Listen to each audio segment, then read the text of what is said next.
Hey, we asked the Blues fans about the changes that they would make. Yep. Harry comes in for Motlop. Oh, that would be an interesting choice. Chera for Ed Curnow. Walsh for Dow/Hollands. The other becomes a sub. JSOS for Pitnet and McGovern for Marchbank are the changes that they make. Another one says Pitnet for Sauce. I think Sauce around the ground is better with pressure, etc. And McKay back in when we can have Pitnet and TDK. Sammy, you're a big Blues man. What do you think? I was so angry that the Cobram oil's gone missing. I just broke the cord out of the jack there. Sorry about that. I'm devastated because I was adhering to instruction. Right. And someone's broken the rules. We'll get to that in a minute. I want to start with Gold Coast and the coaching hang on a search. sec. What about the Carlton changes? Oh, that's a long conversation. Dodge. Well, we'll get to that in a moment, actually. I've got Jack Silvani on the menu here. But Gold Coast are poised to formally name Damien Hardwick as their next senior coach. That's An a announcement, surprise. No, it's not due before the end of the month. But where it is at the moment is the AFL's currently looking over the specifics of the Hardwick Suns agreement, which is a requirement for assisted clubs for all major staffing appointments. So it's expected, obviously, that Hardwick will take over in a 5-year contract. That's everything you hear. The Suns never considered asking the league, even thought about asking the league to subsidise the contract under an ambassador-type deal. That just never happened. It's standard practice, though, for all clubs. That was washing around there somewhere or other. It is standard practice, though, for all clubs receiving financial assistance to clear appointments with head office. So this is where this sits at the moment. Hardwick, as we know, has been overseas for the bulk of the last 2.5 months. We know, obviously, that Sun CEO Mark Evans and the chairman Bob East flew to Italy about a fortnight ago to meet with Hardwick, and that was to assess his desire, look him in the eye. Right. Is what we're hearing on the phone actually in WhatsApp manifesting itself in reality? It was. So there wasn't a contract taken over? No. Okay. But they've reached terms, Right. 5-year contract just with the AFL at the moment. So I think from next week onwards, we'll get some formality around that. It's a bit like Ken Hinkley and Port Adelaide, Kane, you were discussing earlier. Also a matter of when and not if, as Ken himself has said. This is a contract announcement that will be announced shortly, and it comes after the power assistant and the coaching writing. Of course, Josh Carr said thanks but no thanks to Richmond. Now, just on Richmond, they've gone about this search for a coach a different way to most other clubs, whereby most rivals draw up a short list of contenders and then contact them, inviting them to be part of the process. The Tigers have effectively advertised the position. Now, Put it on Seek. you can't exactly put it on Seek, and you can't put an ad in the Classies like you used to do back in the day, but what they did do was put out a document to trusted people in the footy industry to put the position effectively out to tender. Now, I'm told they did contact some would-be coaches themselves, but there was also an element of advertising the position, which is rather unique. You know, Richmond, they're not broken. They're a stable, well-run club. I mean, they know what success looks like. They didn't sack their coach. So there's an element of if it ain't broke. But they've gone about it a slightly different way to most other clubs, which I thought was... Did they get any unusual applicants? Well, they might have done. Maybe people who they thought weren't interested, who came up and then were that they hadn't otherwise considered. Jack Silvani talks on a contract are underway. So this isn't a story around Carlton not offering him a contract yet. The talks are ongoing. And Silvani's working it out as much as the Blues are. So DeConing up and going, Jack himself injured. He's wanted to see how it all fits, assuming everyone is fit and available in that whole, Curnow, Mackay, DeConing, Pitnet quartet. So Jack's 25. So the question is this, does he want to be fighting each and every week for a spot and potentially, doing that for his whole career? Or does he want to potentially go somewhere else where there's a more stable position? I think it's a question for Jack as much as it is Carlton. Now, What's the demand like for him from other clubs? I'm told not enormous. Not enormous. Well, he plays in a most unusual position. Yeah. He's a gap filler, Without he does it with great energy and great determination. So he's got great universal admiration, but trying to find a spot is difficult. Yeah, so if Carlton can't give him a guarantee that he is more of a lock in that side and he's happy with that, then this is an easy re-sign. If he's not, and there is that rival interest that we think might come a bit later in the piece, then it gets a little bit more complex. So that's where it's at the moment. It's a debate for both, and conversations going back and forth on that front. While you were talking to the Suns today, I assume you were talking to the Suns, did you find out one of the more perplexing issues of the weekend, why Errol Goulden slid off the chain at halftime? I saw the explanation from the interim coach, Right. And I didn't quite understand it, to be honest. I would have thought a big reason they were in front at halftime was because of the job that Took was doing on Errol Goulden. Errol 6 Goulden- touches to halftime, 100 metres gained, no influence. No. They went away from it. I hated that. I think he had 13 in the second That half. was my worst, when our coach dropped a tag just because they changed position. He's gone to half Half forward. forward, yeah, He's and he didn't clearly want to not persist going with to it. play deep forward. But he didn't say that. Stephen King didn't say that was the reason he gave up on the tag. He said the tide of the game shifted and we wanted to try and win the game rather than, go on with an honourable loss. So we put Touk into a more offensive role. But I didn't. Didn't make sense to me. Nasty injury, in particular to Chad Wingard. What's the Indeed. latest? It's a ruptured Achilles, so the worst fears realised today with the scan. So that's a full year out of the game. So probably won't play at all next year, I think, if they're being conservative. So he's out of contract. He's 30 years of age. What does it mean from here? We know how aggressive Hawthorn have been in their list evolution to try and get themselves better. There's a long way to play out with this. They need time. Look, Chad Wingard, he's only 30 years of age. I like to think he's got a lot of footy left in him.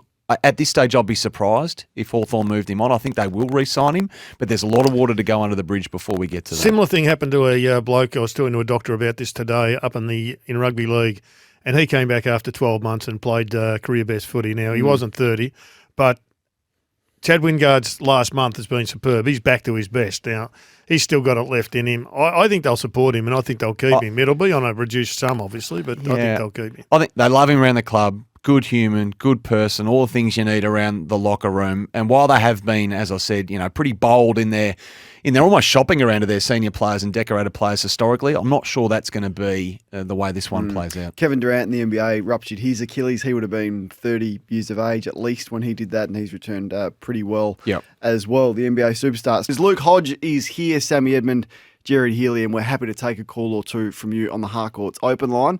Hodgie, the first question I've got for you, and you may have missed this, but Jordan Lewis, your former teammate, has had an almighty crack at your old coach, Alistair Clarkson.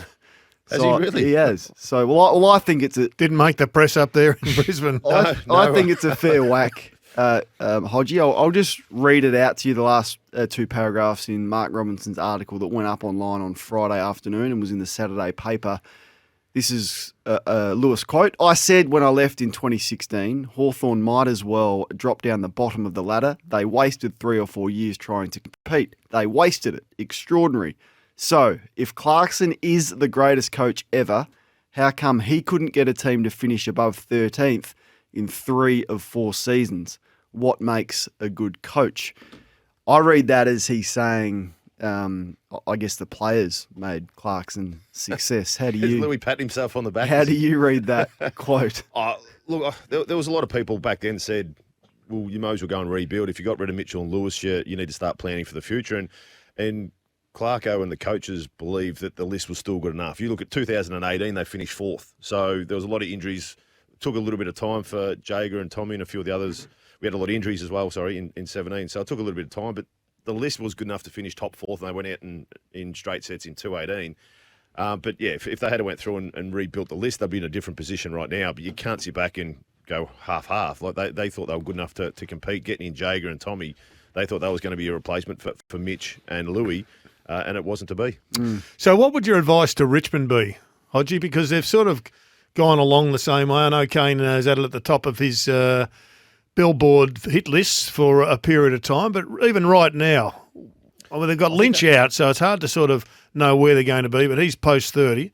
Where's the advice and which direction do you think they should take?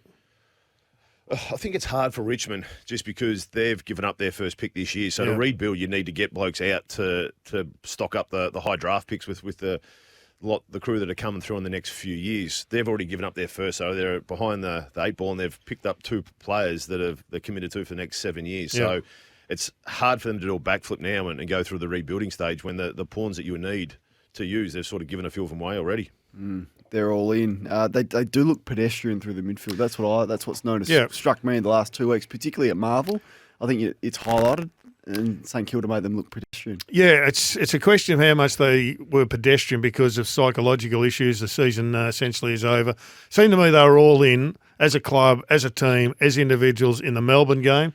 They got nipped by Melbourne in the last quarter, but gee, they played fantastic footy. And at that stage, they're going to play finals footy. But I mean, this is a side at the start of the year. A lot of people had tipped them for the flag and tipped them for the top 4, but it's going to be an element of crafty rebuild with and still managing the group that they've got. And they've got plenty of talent still. I think that motivation side of things is a big one. They're a team that's used to playing deep into September. They're now sitting here going, well, we're not playing finals. So you can sort of see the the level of excitement's probably dropped from which we saw a bit on Sunday. All right, Hodgie, I can tell you the All-Australian meeting is on Wednesday. It is. I did There's a bit of only research two for you, Kane, left. after our discussion Yep. last week. All right. You're going to you campaigning again? I'm going again because a lot of the stats that I've looked at, I went through and did a little bit with Sicily, Moore, Wiedering, and Taylor. Yeah. And out of the 7 or 8 main categories that I've sort of looked at, James Sicily's actually leading the way. Yep. The rating that they've got down there for champion data, they've got him and Taylor as the best defenders out of the key defenders that you were talking What are about. the ratings?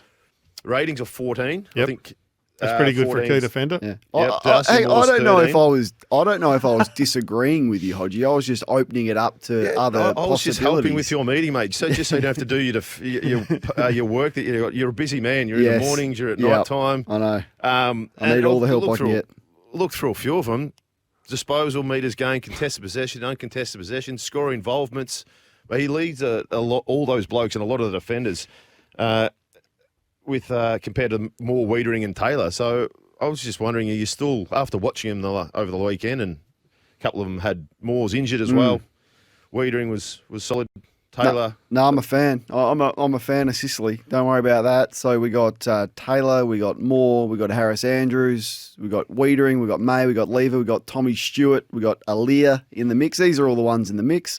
Wilkie's in the mix again. He's had a good couple of seasons. So look, it'll be a hot debate, but I reckon there's spots open there. I think there's spots open with the small forwards. I think there's a spot open in the ruck with still a couple of games to go. Sis won't get there for small forward. He hasn't played up forward How enough. how did Sis manage to get himself run down taking a kick out, though, down Is in that, can Tassie? I ask? But How did that happen? That was that legal? un-Australian.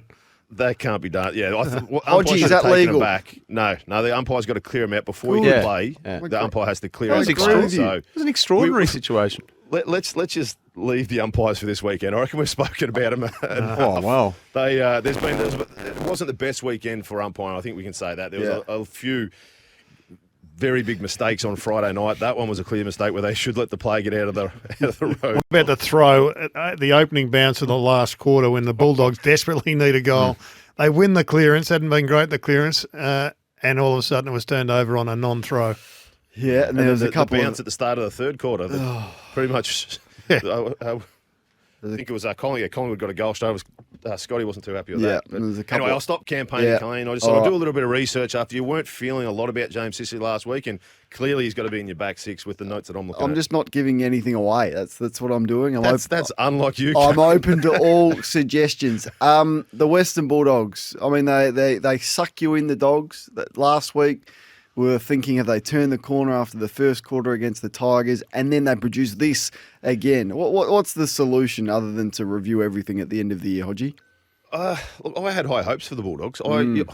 When they play their best football, they're entertaining. They're a hard team. They just have lapses where they don't score. It's almost like they forget how to play football for 15 minutes here and there. But what caught my eye on the weekend was late game. You look at Collingwood and how good they are in close games. Everyone knows what they're doing. Their structure with the side knows their role. Like, I've lost my notes. English. English in the goal square. He's 40 seconds to go. He's taken the kick in, and Ed Richards had to run out of the square because English had the ball. Surely you understand the role late in the game. You give it to Richards.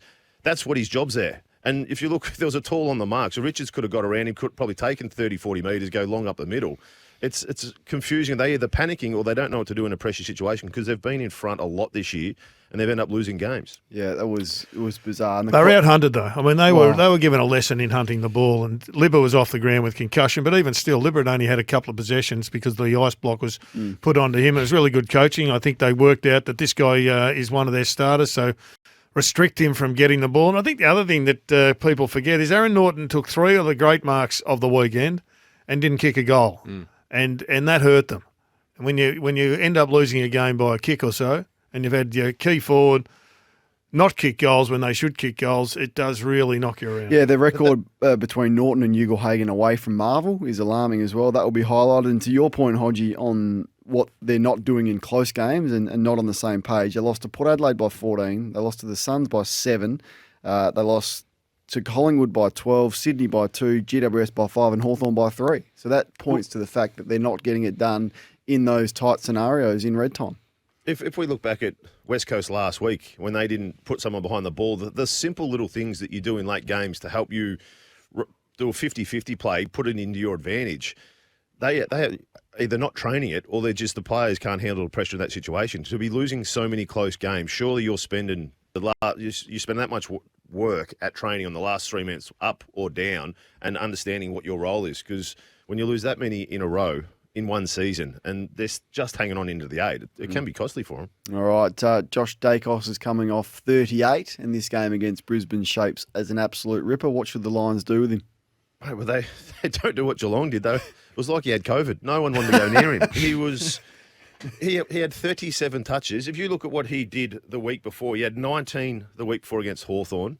They kept it quiet. He still, when he gets the ball and he's got time and space, he's a beautiful kick. He sets their play up, and off his skills, they run and they flow, and that's that exciting brand that both Dacoses bring to Collingwood. Geelong just gave him so much time. And you can see what he does. He holds the outside. Do you know how Ed Langdon normally tries to hold the width of the ground and just stay on the outside because they always know they can feed it out to him? That's all he did. Didn't matter how wide the Geelong winger was. He would always try and be on the outside. And he just cruised up and down the wing all game. Had 37 touches. Brisbane Lions cannot let that happen on Friday night. Have they got an ice block up there? The young guy from Western Australia he can do it, can't he? Yeah, Dev Robinson. Yeah, Yep. he's been known to. He was subbing. He's played sub a few times, and then he can go to a shutdown. Jared Berry's another one who has gone to a few shutdowns, but they're trying to use him more as a hunter and focus on the ball. Just on that game, so looking at the coaches' votes, Jeremy Cameron got 9, Josh Dacos got 6, and I think it's been worked out that one coach gave Dacos 5. The other gave him 1. I'm not sure how you could only give him 1 for that performance. He was. Jeremy Cameron was Yeah. clear. 7 goals is going to get you a few votes, but Dacos was the one who set up the play. He was the one who moved the ball, who hit risky kicks. He was damaging Friday night. For him to be a 5 and a 1. I'm pretty sure I know which coach gave him 5. I would have thought Chris Scott just trying to. I'm not sure what he's trying to do. Not give. What him are the rest of the votes? the Who's next on the so line? Dangerfield got 4. He was enormous. Right, well, that's where. Atkins got 4. Nathan Murphy got 3. Mycheck 2 and Noble 2. Dangers was unders, wasn't he? Yeah, I think Danger and Dacos are unders. Yeah. So I'm Well, not Cameron's sure. kicked 7-4. Yeah. He's had 11 shots. No, in a he row. was the best player on the ground. He had that many shots. He had him from the grandstand. Had him from the car park. Anyway, we don't want to go down the umpiring. He was. we're not touching umpires tonight, and don't get me started on that handball. Out of bounds. Let's go to the round 22 games, Hodgie, and which teams are you convinced by and which teams you aren't? If you look through Brisbane Lions, I'm looking at the teams that sit 1 and 2. They're not playing convincing football this time of year. If you look at the football that they've played the last You're not month, convinced on the Pies? not for a team that's sitting on top of the ladder. They've played some excellent football, but Yeah. are they playing their What best football at worries the you? moment? They're slow. They're not moving the ball as well. Getting from D50 to forward 50, the way they moved the ball was lightning early in the year. They're really struggling. I think Dacos probably have a bit to that. But he was tagged. Josh Dacos is obviously helping. They should Brisbane should shut him down. Do you think they're slow in the midfield? Do you think they're plotters? You know, and that's probably a disrespectful term, but Adams, Mitchell, Pendlebury.